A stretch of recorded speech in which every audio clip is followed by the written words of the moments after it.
This is Pro Series Off Topic. Welcome back to Pro Series Off Topic. Happy February to everybody except Punxsutawney Phil. This year is off to a very slow start, but I am excited for it to finally be February. February is another depressing month, but I think it's a little bit or a lot better than January. January just has that dark cloud over top of it. But I was just at the store this weekend and they have all their Easter stuff out. And that's insane. And I looked up when Easter is, because Easter is always, different, and it's on 4/20. Yeah, that doesn't seem right. But let's get into this episode. I want to talk about a Zillow listing I found. I don't know about you guys, but I'm someone that goes on Realtor.com and Zillow quite often and pretend that I have an outrageous budget. I'm not crazy, probably like 5 million, 10 million, looking for a house that I can't afford. I probably just can't even afford their electric bill for a month. But I, for some reason, was looking at a house in Detroit just for fun, just to see what their housing market is over there. But it is the definition of a McMansion. And if you don't know what a McMansion is, it's basically a large, often cheaply built house that's typically in a suburb or a suburban area. And the term is derogatory, obviously. It conveys the sense of over-the-top size, but there's a lack of architectural style and very poor construction. I'm not saying this house is poor construction, but I am saying this house has poor and lack of any type of architectural style. I always thought someone always knew what that term was. You look around your neighborhood, you look around where you grew up, and you see all these houses that just don't look quite right. And most of the time they are this McMansion. But I want to go into this one that's in Detroit. It's only, let's see what it is. It's 1.899. Crazy. And I want to start off by the front of the house. And when I saw the front of this house, I think I built this exact house in 2005 on my PC on Sims 2. That's what this house looks like. Nothing's to scale. If you look at the front door right above it, it looks like there's a French door above it because so you just open up the door and just fall to your doom. And then there's weird gables looking onto the side of the garage, which doesn't make sense. And the scale of the windows bothers the crap out of me. This house is massive, and you have these very, very tiny windows. And I think that's what ruins this. I think there needs to be some type of front roof or something over the front door, but the scale of the windows really ruins this whole entire house, in my opinion. It's on the lake in Michigan. The backyard is, the back of the house isn't bad. It looks like someone got a little happy on the copy and paste on those windows on the back.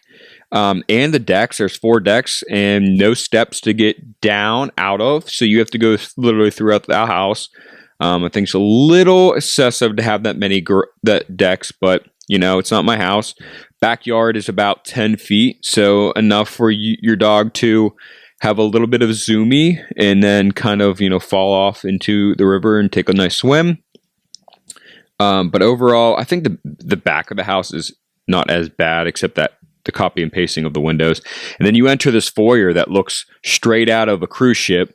The walls are so highly lacquered. You can see your reflection on them. They're basically a wood mirror. As you go up the staircase. And if you look closely enough, the dog is just staring at you on that right staircase and just wondering what is wrong with this house. So much wrong. The rooms don't have the correct scale of furniture.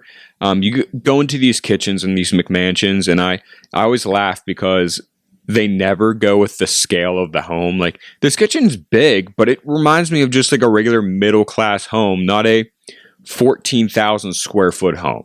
It just, to scale, it just doesn't make sense. And I also always hate when people put appliances against appliances. I get it if you have a tiny kitchen, but if you have a humongous house that is 14,000 square feet and this big of a kitchen, do not put a refrigerator next to a double oven. And then maybe there's a cabinet between that microwave and them, but That is a lot of energy being wasted right there with an appliance. Is so bad. You could tell this was built in the mid to early 2000s because of that kitchen desk that just collects, paperwork and stuff. Other than that, let's get into the kitchenette, or where the kitchen table is.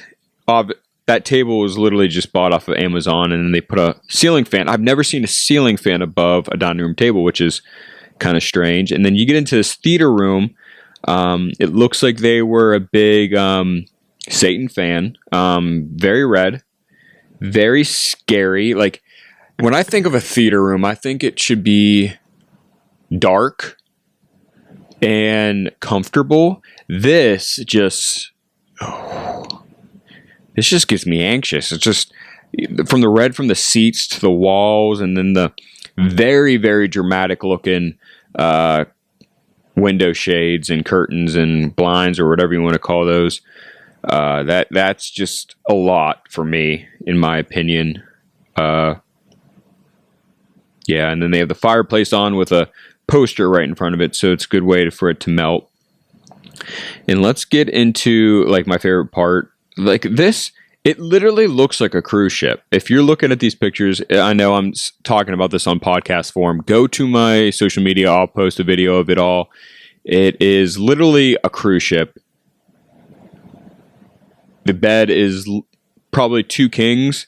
It is just a massive house. And you get into the master bathroom with this step-up tub, which is already a death trap. That tile is so shiny. You step out of that bathtub and you're slipping and cracking your head open, no doubt. But if you are, lucky enough to not slip and crack your head open, you will get cracked over the head by that giant vase that is towering above it. It literally covers up that whole window. I don't know the point of that, but that looks like an accident waiting to happen. That is, you can't make this stuff up. But go ahead and check it out on my Instagram. They have a gym that is not in the basement. I always get scared putting a lot of gym equipment on a second floor or a third floor of a house because it's a lot of weight. First off, you have to get it up there. And then second, it's just a lot of weight. And let's get into this awesome, actually, it's a pretty cool part of the house. It's upstairs that it's like a party room. Pretty cool. But you come up to this platform, which took me a while to figure out. Embarrassed to tell you that. Until I found that little hole in the middle for some dancing.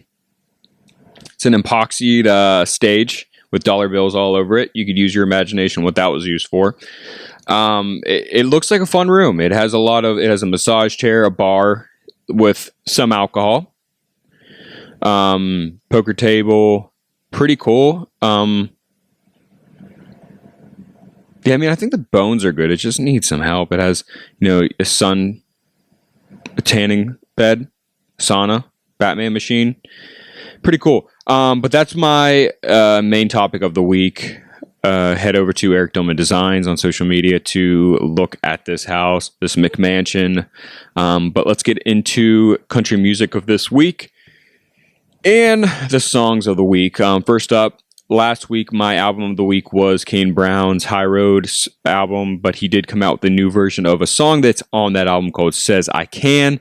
It is the High Road tour version. It's with all the people that are joining him on the tour. It's a great song by himself, so check that out, but also check out the song with all the collaborators that are going on tour with him. First up, it's Dasha, Mitchell Tenpenny, Scotty McCreery, Ashley Cook. It's a great song, and I do like how he did this, bringing in all his tour people onto it. Probably runner-up of Song of the Week is Morgan Wallen, I'm the Problem. I don't think this song is going to be a single. I think he just kind of released this because it is the title track of it's a new title track of his new album that will be coming out soon, but also the title of his tour, and he just announced his tour, so it kind of just made sense. Zach Bryan came out with a song called Blue Jean Baby. This is the one that he promised if the Eagles won. It's decent. Kill a Prayer by Cole Swindell was out. pretty good. Randy Travis came out with another single. We talked over the summer that they use a bunch of AI and all this technology to bring his voice back to life. And the song called "Is Horses in Heaven." I love that they're bringing his music or new music from him back. I know it's not him singing it, but he seems very happy seeing that these new songs are coming out and continuing his legacy. He was an amazing artist, still a great guy.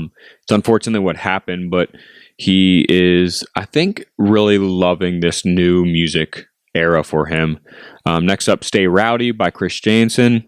Pretty good song. Another runner-up, it's a surprise. It's a new Rascal Flatts song. I did not know that they were going to come out with new music. I thought they were going to be done with that. I know they were coming out with this tour, but I thought they were going to just not do music. They are a band that I do really like. I've seen them 2 or 3 times. They really have so many good songs, so I was really excited to hear this one with the Jonas Brothers called "I Dare You." It's actually very good. I know it has to be a number 1 on country radio, so check that one out. Lee Brice came out with a song called "Cry." It's another feel-good song, or a good story from Lee Brice. He has a lot of those. And then the song of the week is Russell Dickerson with "Bones," the wedding version. He came out with a EP last year with Bones on it, and it was a great EP. It's only 5 songs. But Bones is on it, and it's his current single, and it's a great song. But if you have not checked out Bones, the single, go and look at Bones, the EP that came out last year. "What a Life" is another great song on it. "Cold Beer Conversations" acoustic. "Those Nights These Days." He's a very underrated artist that I think doesn't get a lot of the credit that he deserves, but go check out. That's the wedding version. The video is great as well. Let's get into the Mediabase chart. Number 5 this week, Dylan Marlowe and Dylan Scott with "Boys Back Home." At number 4, Lainey Wilson, 4x4 by You. Number 3, Jordan Davis, "I Ain't Saying." Number 2, Jelly Roll, "Liar." And the number 1 song of the week, Morgan Wallen, "Love Somebody." That's all I have this week. Again, stay tuned for a teaser of who is going to be my guest on the Pro Series. You will not want to miss it. It is a fun one. But if you did not check out my last week's episode with Brian Hess, I did it in his studio. He has a really awesome studio. It's probably the closest thing that I could think of is like a Barstool type of studio. He shoots a lot of podcasts from that studio, other than his main podcast that he has a new one every single day. And we talk about all his companies that he has started and runs. But other than that, I hope you have a great weekend, and we'll talk next week.